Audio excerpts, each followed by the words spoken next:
Doubt sir, BS6க்கு எனக்கு வந்து ஏர் screw இருக்கா இல்லையா சார்? எனக்கு ஒரு சந்தேகம், ஏர் ஸ்க்ரூ அட்ஜஸ்ட் பண்ண முடியுமா? மைலேஜ் பண்ண முடியாதுங்களா அந்த வண்டியில் BS6ல? இப்போ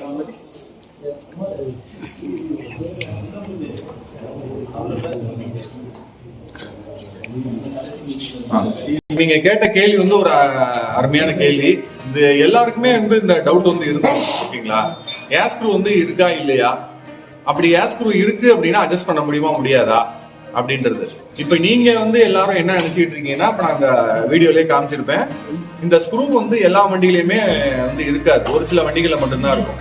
ஆக்டிவா, டியோ, ஸ்ப்ளெண்டர் பிளஸ் இதெல்லாம் வந்து பாத்தீங்கன்னா த்ராட்டில் பாடி மேல ஒரு ஸ்க்ரூ இருக்கும். இப்ப FZ வெர்ஷன் 3 வெர்ஷன் 4ல வந்து பாத்தீங்கன்னா டைரக்டா இப்படி வந்து ஒரு வெள்ளை கலர் ஸ்க்ரூ இருக்கும். இப்ப இந்த ஸ்க்ரூ வந்து உண்மையிலே ஏர் ஸ்க்ரூவா அல்லது அது என்ன, அதை அட்ஜஸ்ட் பண்ணா மைலேஜ் கிடைக்குமா அப்படின்றதுதான் இப்போ உங்களுடைய கேள்வி. கரெக்டா? இப்ப அந்த ஸ்க்ரூலாம் வந்து என்ன அப்படின்றத ஃபர்ஸ்ட் பாத்துருவோம். முதல் வந்து BS6ல ஏர் ஸ்க்ரூ அப்படின்றது கிடையாது. நம்பர் 1 பாயிண்ட் வந்து என்ன, BS6ல ஏர் ஸ்க்ரூவே கிடையாது. அப்ப அதெல்லாம் என்ன சார் அப்படின்னா, அது ஐடில் ஏர் அட்ஜஸ்ட்மெண்ட் ஸ்க்ரூ. ஐடில் ஃபாஸ்டா வேணும், கொஞ்சம் கம்மி பண்ணி வேணும் அப்படின்றதுக்காக ஏற்படுத்தப்பட்ட ஸ்க்ரூ தான் அதே ஒழிய மற்றபடி அதுக்கும் ஏர் ஸ்க்ரூக்கும் சம்பந்தமே கிடையாது. நான் ஆல்ரெடி சொன்ன மாதிரி O2 சென்சார் மட்டும்தான் ஏர் ஸ்க்ரூவா ஃபங்க்ஷன் ஆகுது. புரியுதுங்களா? அப்ப O2 சென்சார்ல தான் நீங்க வந்து என்ன பண்ணணும், ஏர் ஸ்க்ரூவா நீங்க வந்து அதை ஆல்ட்ரேஷன் பண்றதுன்னா அதுல வந்து நீங்க வந்து பண்ணணும். அப்ப அந்த O2 சென்சார் வந்து என்ன வேலை செய்யுது அப்படின்னு பாத்தீங்கன்னா, ஏர் ஸ்க்ரூ வந்து 0.1ல இருந்து 1.1 வரைக்கும் உங்களுக்கு வேல்யூ வந்து காமிக்குது. இப்ப நம்மளுக்கு வந்து எவ்வளவு இருக்கணும், நல்ல மைலேஜ் கிடைச்சிக்கிட்டு இருக்கு அப்படின்னா நம்மளுக்கு வந்து 14.5% நீங்க இந்த DPS ஓட வேல்யூ கொடுத்தீங்க அப்படின்னா, அந்த 14.5%க்கு நம்மளுக்கு O2 சென்சாரோட வேல்யூ வந்து 0.4 to 0.5 அது வந்து இருந்துச்சு அப்படின்னா அந்த வண்டி மைலேஜ் நல்லா கிடைக்குது. அந்த த்ராட்டில் பாடியை நீங்க கலட்ட வேண்டிய அவசியம் கிடையாது. அதே மாதிரி ஒரு த்ராட்டில் பாடி ஒரு 25,000 கிலோமீட்டர் வரைக்கும் நீங்க 15 to 25,000 கிலோமீட்டர் வரைக்கும் நீங்க பிரிக்க வேண்டிய அவசியமே கிடையாது.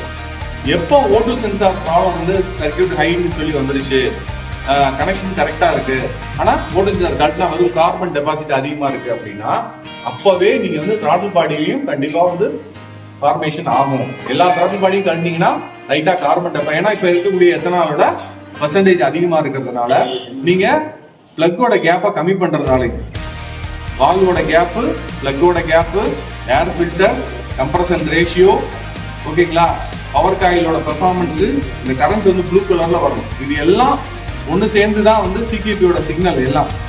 எல்லாமே அந்த RPM வந்து கம்மியா இருந்துச்சுன்னா, இப்ப இந்த வண்டியை பாத்தீங்கன்னா வெர்ஷன் 3ல வந்து RPM வந்து கம்மியா இருந்துச்சு. RPM கம்மியா இருந்தாலும் இதோட பெர்ஃபார்மன்ஸ் வந்து பாதிக்கப்படும். அப்ப எவ்வளவு பெர்ஃபார்மன்ஸ் இருக்கணும், RPM எவ்வளவு இருக்கணும், 1450 கூலிங்ல, 1550 வந்து ஹீட்ல. ஸ்கூட்டருக்கு வந்து 1550 வந்து இருக்கணும், ஹீட்ல வந்து 1650 இருக்கணும். இந்த மாதிரி இருந்துச்சு அப்படின்னாலே வண்டி வந்து பர்ஃபெக்டா ஓடும். ஓகேங்களா? வண்டியில ஏர் ஸ்க்ரூன்றது கிடையவே கிடையாது. அந்த ஸ்க்ரூ எல்லாமே ஐடில் ஏர் அட்ஜஸ்ட்மெண்ட் ஸ்க்ரூ.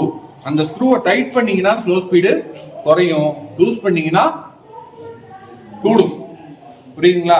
அப்ப எவ்வளவு அட்ஜஸ்ட்மெண்ட் நீங்க வந்து நீங்க டைட்டும் பண்றீங்க, லூஸும் பண்றீங்க, அங்க சரியான அட்ஜஸ்ட்மெண்ட் வரல அப்படின்னா நீங்க அந்த த்ராட்டில் பாடியை பார்க்கணும், O2 சென்சார் பார்க்கணும், E-O2 சென்சார் பார்க்கணும், ஏர் ஃபில்டர் பார்க்கணும், பிளக் பார்க்கணும், வால்வு கேப் பார்க்கணும், கரண்டோட ஃப்ளோ பார்க்கணும், பேட்டரியோட பவர் வீக்கா இருக்கான்னு பார்க்கணும், பம்போட பிரஷர் பார்க்கணும். இவ்வளவு விஷயங்கள் இருக்கு. புரியுங்களா? பம்போட பிரஷர் வந்து 40க்கு மேல இருக்கணும், 30 to 40க்கு மேல இருக்கணும். அட்லீஸ்ட் ஒரு 25க்கு மேலேயாவது இருக்கணும். ஒரு 10க்கு கீழே போயிருச்சு, ஒரு 15க்கு கீழே போயிருச்சுன்னா வண்டி அடைக்கதான் செய்யும்.